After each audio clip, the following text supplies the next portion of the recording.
पहले उम्मीदें बहुत ज्यादा हैं। हमारे साथ जयपुर से कई मेहमान हैं, वो जुड़ रहे हैं। सबसे पहले अल्पना जी, सर आप सभी का बहुत स्वागत है। अल्पना जी आपका भी बहुत स्वागत है न्यूज 18 राजस्थान पर। सबसे पहले अल्पना जी मैं आपके पास आ रहा हूं, आपसे जानना चाहूंगा कि इस बार उम्मीदों से भरा हुआ बजट कहा जा रहा है। एक अर्थशास्त्री के तौर पे इस बजट से आपको क्या उम्मीदें हैं? किस तरीके से इस बजट को आप देख रही हैं कि कैसा होगा बजट? देखिए, जो एग्रीकल्चर में जो बजट का जो प्रावधान किया जाता है उसमें दो तीन हिस्से होते हैं। एक पहला हिस्सा जो बड़ा हिस्सा होता है वो है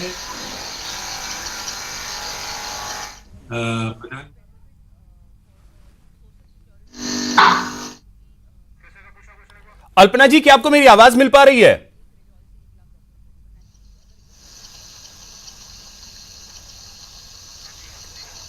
चलिए हम गेस्ट के पास चलेंगे, लेकिन उससे पहले ये जो तस्वीरें आ रही हैं वो तस्वीरें भी हम लगातार आपको दिखाते रहेंगे, क्योंकि अब जो है कैबिनेट की बैठक भी शुरू होने वाली है। कुछ ही देर में कैबिनेट की बैठक होगी।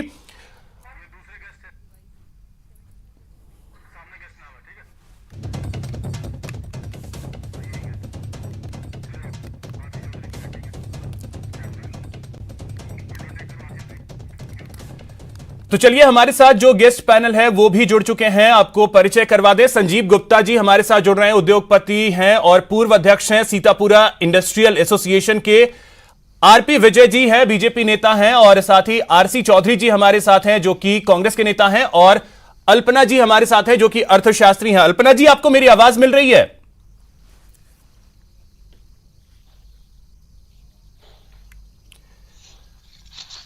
चलिए लगता है अल्पना जी तक नहीं आवाज पहुंच पा रही है, लेकिन संजीव गुप्ता जी मैं शुरुआत आपसे करूंगा। आपको मेरी आवाज मिल रही है संजीव जी?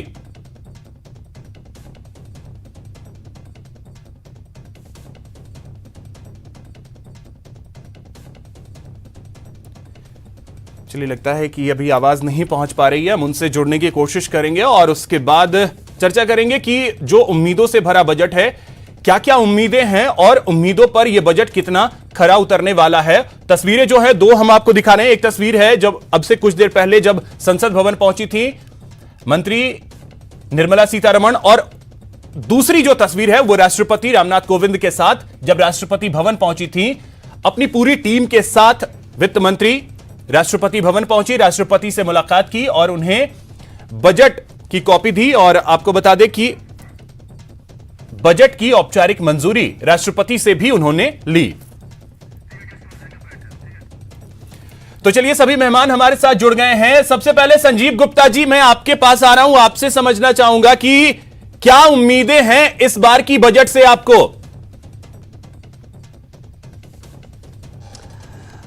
सर मैं ये सोचता हूं कि इस पैंडेमिक के बाद में ये पहला बजट जो आ रहा है इसमें डेफिनेटली हमारी जो देश की ग्रोथ वो इंडस्ट्री से बहुत डायरेक्ट जुड़ी हुई है। कृषि और इंडस्ट्री दोनों चीज़ों से जुड़ी हुई है। तो मैं उम्मीद करता हूं कि अब की बार इंडस्ट्री को एक बड़ी राहत मिलने की उम्मीद हम लोग करते हैं। अब किस शेप में और कैसे, ये थोड़ा एक देखने की बात है। दूसरा एक चीज़ मैं और सोचता हूं कि एमएसएमई सेक्टर को थोड़ा ज़्यादा रिलीफ की और सहायता की ज़रूरत है। उस हिसाब से हम लोग उम्मीद करते हैं कि ये बजट आए। एमएसएमई पर ध्यान देने की जरूरत है इस बार, आपको ऐसा लग रहा है। चलिए अल्पना जी, अगर मैं आपसे समझूं एक अर्थशास्त्री के तौर पे आने वाला जो बजट है उसे आप किस तरीके से देखती है? क्या उम्मीदें कर रही हैं कि किस तरीके का इस बार का बजट हो सकता है? किस तरीके का वैक्सीन जो है वो इस बार अर्थव्यवस्था को देने जा रही हैं मंत्री निर्मला सीतारमण? आपने बहुत सही कहा, कोरोना का तो वैक्सीन आ चुका है, अर्थव्यवस्था का वैक्सीन होने वाला है ये बजट। क्योंकि जब अर्थव्यवस्था धीरे धीरे पटरी पर आने ही लगी थी कि कोरोना का दंश हमारी अर्थव्यवस्था को सहन करना पड़ा, और उस कोरोना के दौरान हमारी अर्थव्यवस्था और हमारी सरकार ने बहुत सबक लिए होंगे। तो मुझे लगता है कि उन सबक को लेते हुए ये बजट जो है ग्रोथ पर फोकस करेगा, माइग्रेंट्स की समस्या पर फोकस करेगा। बेसिकली ग्रोथ ओरिएंटेड ये बजट होना चाहिए, तभी ये एक वैक्सीन के रूप में देखा जाएगा, ऐसी मेरी उम्मीद है। तो जो आर्थिक सर्वेक्षण था जो कल सामने आया, उसको आप किस तरीके से देखते हैं? क्योंकि जीडीपी जो है वो 11% के आसपास कहा जा रहा है जो सर्वेक्षण था उसमें। क्या यह लगता है कि हां 11% तक हम छू पाएंगे जीडीपी को?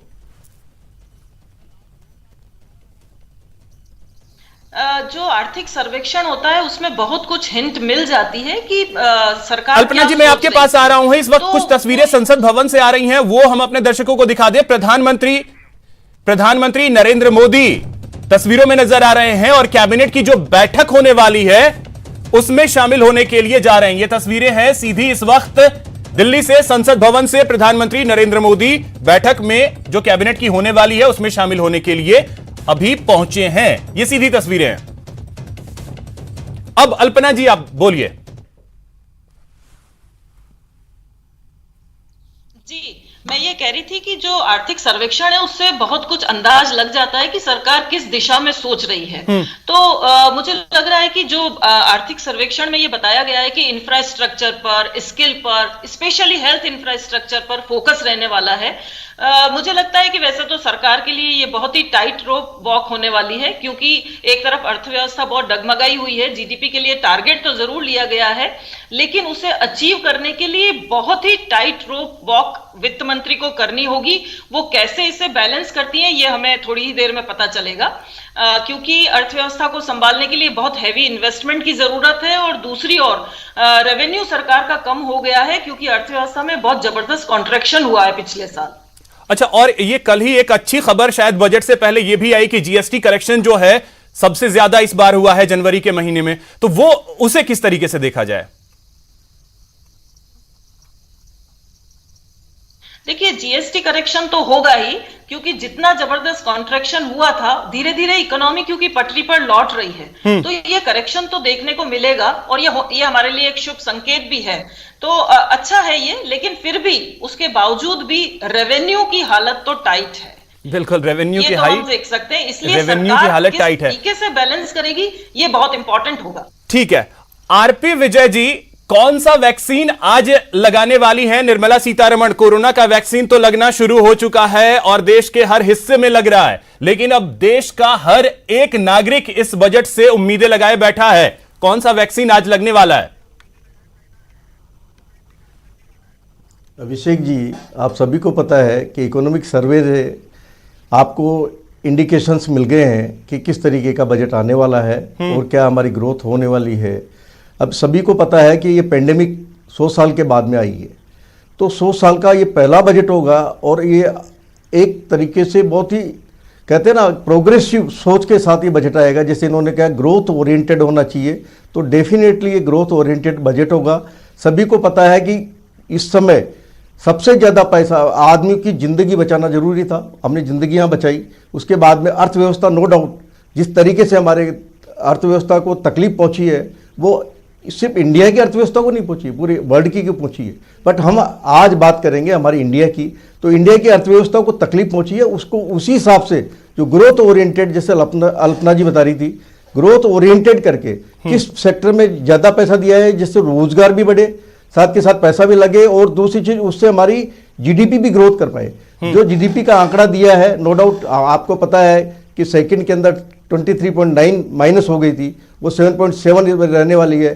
कहने का अर्थ ये कि ओवरऑल अगर 7.7 माइनस रहती है और उसके बाद में अगर 11% की ग्रोथ की बात करते हैं तो अच्छा है। और ग्रोथ इसके हिसाब से बजट आप अंदाज लगा सकते हो कि किस तरीके का बजट आने वाला है। वो सभी सेक्टर्स को, चाहे ये इकोनॉमिक का, आपका रियल एस्टेट का सेक्टर हो, चाहे इंफ्रास्ट्रक्चर हो, विपक्ष तो ये कह रहा है ना कि ये तो सिर्फ नंबर है, नंबर अपने हिसाब से दे दो, 11 दे रहे हो, 13 दे दो, 15 दे दो, क्या फर्क पड़ता है? विपक्ष तो ये कह रहा है। नहीं, ऐसा नहीं होता है। आज इकोनॉमिक सर्वे होता है, डेफिनेटली ऐसा नहीं होता है कि कोई भी आदमी कुछ भी दे सकता है। हर आदमी की अपनी जिम्मेदारी होती है, और ये कोई भी सरकार, मैं ये नहीं कहता कि बीजेपी सरकार की बात है या कांग्रेस की सरकार बात है, हर सरकार जो पावर में होती है वो सब ऐसे काम नहीं कर सकती कि दिखाने के लिए कोई काम कर दे। तो ये हमारा सोचना ही गलत है कि कोई दिखाने के लिए कोई काम करता है। चलिए ठीक है, मैं ये मानता हूं कि अब आरसी चौधरी जी, मैं आपके पास आ रहा हूं। उससे पहले एक बड़ी खबर यह है कि कैबिनेट की बैठक जो है वो शुरू हो चुकी है। प्रधानमंत्री अब से कुछ देर पहले ही वहां पहुंचे और उसके बाद कैबिनेट की बैठक जो है संसद भवन में शुरू हो गई है, जहां पे बजट को औपचारिक तौर पर मंजूरी मिल जाएगी। अब आरसी चौधरी जी, मैं आपके पास आ रहा हूं। बजट से आपको क्या उम्मीदें हैं? क्योंकि आपके तमाम नेता तो ये कह चुके हैं कि बजट से हमें कोई ज्यादा उम्मीद नहीं है, लेकिन आप क्या उम्मीद कर रहे हैं? देखिए, बजट से हमें उम्मीद है कि जो 2020 में जो बजट आया है उसमें जो 11% की ग्रोथ की बात की गई है, वो 11% की ग्रोथ देखिए, मैं ये कहूँगा कि कांग्रेस पार्टी के जो पूर्व राष्ट्रीय अध्यक्ष आदरणीय राहुल गांधी जी ने एमएसएमई के जो तमाम जो लोग थे उनके ऑर्गेनाइजेशन के साथ में संवाद किया और संवाद करके उनके साथ से जो इनपुट निकल के आए थे उनके हमने सरकार को सुझाव दिए। हमारे पूर्व जो वित्त मंत्री हैं, पी चिदम्बरम जी हैं, मल्लिकार्जुन खड़गे हैं, इन सब ने जो सरकार को बहुत सी चीज़ों से अवगत कराया कि देश की अर्थव्यवस्था किस प्रकार से पटरी पर लौट सकती है और किस प्रकार से तमाम चीज़ें हैं। हमारे जो अर्थशास्त्री हैं या जो दूसरे किसी क्षेत्र के जो विशेषज्ञ हैं, गुप्ता जी ने और अल्पना जी ने इस बात को बड़ी संजीदगी से कहा। उन्होंने भी जिक्र किया एमएसएमई का, कृषि का, इंडस्ट्री का, कृषि का कितना बड़ा कंट्रीब्यूशन रहा इस देश की अर्थव्यवस्था, लड़खड़ाती अर्थव्यवस्था को खड़ा रखने में। आज ये 3 काले कानूनों को लेकर जिस प्रकार का मोमेंट है वो निश्चित रूप से चिंता का विषय है। अल्पना जी ने बड़े सजे हुए शब्दों के साथ में कहा कि जिस प्रकार से अर्थव्यवस्था पटरी पे आ रही थी, आज हम बार बार जो पेंडेमिक का जो जिक्र कर रहे हैं, ये ऐसा नहीं है कि पेंडेमिक में ही हमारी अर्थव्यवस्था लड़खड़ाई है। इससे पहले इस देश को 2 दंश मिले, एक तो नोटबंदी और एक जीएसटी का गलत इंप्लीमेंट जल्दीबाजी के अंदर। उससे 2018 और 19 का जो बजट था उसके बाद में लगातार हर तिमाही के अंदर जो रिसेशन का दौर दिखा और हमारी अर्थव्यवस्था में गिरावट का दौर दिखा। और वो हमारा जो 20 के अंदर 20-21 की जो प्रथम तिमाही थी उसके अंदर -23.9 चला गया था। आज जो उम्मीद कर रहे हैं और जो हमारे जो चीफ इकोनॉमिक एडवाइजर हैं सुब्रमण्यम, उन्होंने कहा कि अब वी शेप के अंदर ये ग्रोथ बढ़ेगी, जबकि हम ये उम्मीद कर रहे हैं कि ये वी शेप में ग्रोथ नहीं बढ़ रही है। इसलिए नहीं बढ़ रही है कि कोरोना के जो 9 महीने का जो दौर रहा उसमें जो क्रोनो कैपिटलिस्ट है उनकी जो पूंजी के अंदर जो बड़ी एक तीव्र वृद्धि हुई है, जो इस देश के 25 करोड़ लोगों को 1-1 लाख रुपए तक का प्रति व्यक्ति के भुगतान कर सकते हैं। दूसरी तरफ बहुत एक बड़ा सेगमेंट है वो पॉवर्टी लाइन के नीचे चला गया है। इस देश में जो ये एक असमानता का दौर है, इस असमानता के दौर को पाटना निश्चित रूप से चुनौती होगी। अमेरिका तो उसी चुनौतियों से तो पार पाने के लिए कोशिश की जा रही है। और जो वी शेप की बात की जा रही है वो तो इस बार आईएमएफ भी ये कह रहा है, आईएमएफ ने भी ये उम्मीद जताई है कि आने वाले साल में 21-22 में जो ग्रोथ रेट रहेगा वो 11.5 रहेगा। भारत सरकार तो 11 कह रही है, आईएमएफ 11.5 कह रहा है। देखिए निश्चित मैं कह रहा हूं निश्चित रूप से जो रेटिंग एजेंसियां होती हैं उनकी हम विवेचना करते हैं। ऑक्सफैम ने कहा है, ऑक्सफैम ने क्या कहा है? ऑक्सफैम ने कहा है कि किस प्रकार से जो गैप बढ़ा है उसी का ही तो हवाला है। ये कोई पार्टी का, हमने कांग्रेस पार्टी की तरफ से कोई ब्लेम है नहीं।